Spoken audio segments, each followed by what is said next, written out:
Bas natin.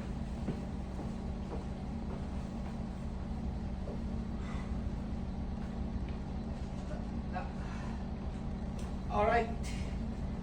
Biyahe tayo. Biyahe. Good morning, Sabado. Alright, King. Biyahe tayo. Alright.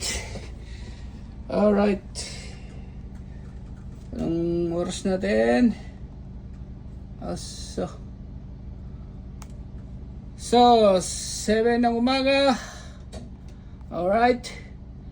Tapos tayo ng alas 4:30 ng hapon ng Sabado. Tapos doon tayo mananghalian sa Belgium. Hapunan pala. Doon tayo maghapunan mamaya. Andun tayo mga between 6 to 7 or 8, depende sa pagpapatakbo. Ayun.